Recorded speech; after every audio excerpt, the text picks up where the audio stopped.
What is going on, people? Hope you're having a great day, or whatever time it is. I hope it is great for you. So I think it is very safe to say that someone like myself who is a content creator, and even people who are non-content creators that basically do work, we all have a set of tools we use that really make that experience much better. So I actually got this idea to make this video at the end of 2023, which is why I didn't make it, because it was like 12 at night or so. But today, what I want to talk about is my 5 most, I guess, favorite devices or significant devices, or the ones that kind of made an impact on what I do on a daily, as well as creating content for this channel. So I'm going to order these from 5 to 1. However, that doesn't necessarily dictate specifically which one is like more of a favorite over the other. It's just these are things that I use on a daily, or use at least 2 to 3 times within a month to make content and do other stuff. So without further ado, let us go ahead and get this video started. Sorry, one quick note before we get started. I do have reviews for at least 3 of these items, with 2 more reviews for the items I don't on the way. You can check those reviews in the top right corner when I am mentioning these products. My first favorite piece of tech is the DJI Mini 4 Pro. This drone quickly became one of my favorites because even though I do own a Mavic 3, I had always wished that I could have a smaller drone that could do waypoints and had omnidirectional obstacle avoidance. Before the Mini 4 Pro was released, I would take my Mavic 3 with me on really long hikes and just basically other outings. Then the Mini 4 Pro was released, and my back and shoulders instantly thanked me, since I could get a vast majority of the features the Mavic 3 offered, which also meant no more carrying around this heavy bag full of the Mavic 3, the 3 batteries I carry with the Mavic 3, as well as other accessories that you have to use or can use with something like this drone. Pretty much any of DJI's current drones, and even their older ones, because people still use them, do offer a lot of good features, great value, especially with the Mini series. But I will definitely say that the Mini 4 Pro definitely gives you the best of the best features in the Mini series, hands down. My second favorite device is something I still use every day and have not put down since. And that device is the Tab S8 Ultra here. This tablet has been a straight up beast of a machine for me, since it handles literally 99% of the things I do on the daily, and is even the sole device I currently use to make all of my YouTube videos, with the exception of a few of the first ones I did when I first started this channel. Your first thought might be, wow, that's a big tablet. And yes, you're right, it is, but that's where the advantage lies. With its large 14.6 display and other favorable specs, this is a device I use even more than my actual Windows PC. Now, I did have the chance to get its successor, the Tab S9 Ultra, but aside from the water and dust resistance rating you get with the Tab S9 Ultra, I really couldn't see anything worth me upgrading to it, because this tablet still performs that well.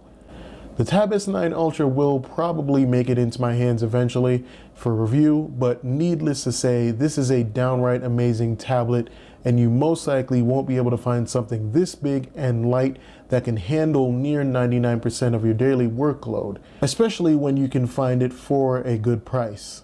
The third device in this whole list here is the Sony A7IV. Now, let me go ahead and say that I don't know about you, but I found that looking for a mirrorless camera is no easy task. I've pretty much always had the desire to go deeper into the art of photography, and had always wanted a dedicated camera, but never got around to it until now.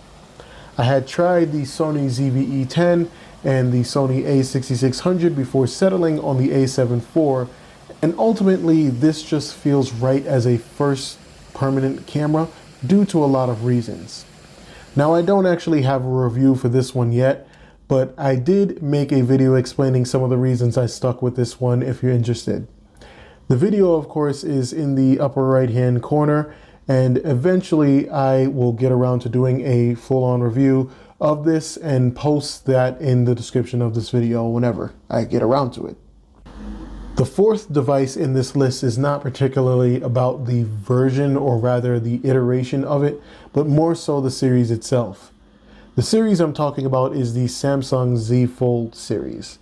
I currently own the Fold 5, and the reason I said that it's not particularly about this device is because I did recently release a review explaining why this device might be for some rather than for others. Nonetheless, I can definitely say that the Z Fold series as a whole is something that I almost cannot do without, given the way that I consume content on the go.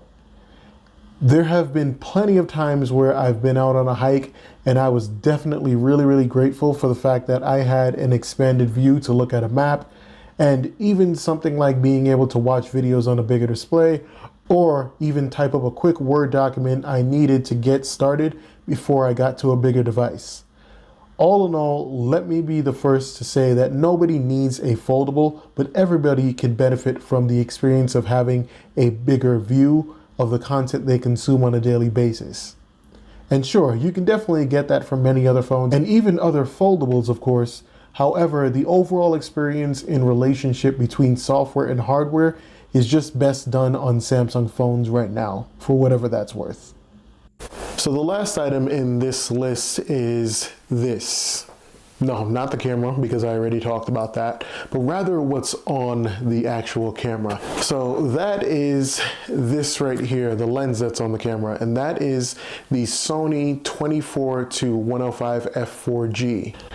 I currently own 4 lenses I bought near when I first got the Sony A7IV, and right now this is by far my favorite because it's kind of the single lens that's helping me understand the deeper workings of photography a bit more.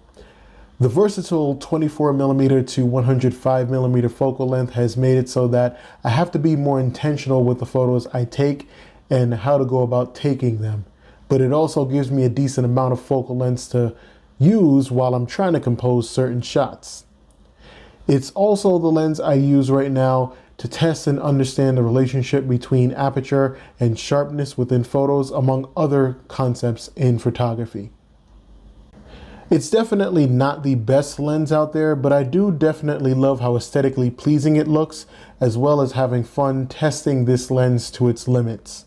Now, I also don't have a review on this one, but I'm also looking to get into that review soon as I finish testing it out and sort of making sure that my results are correct.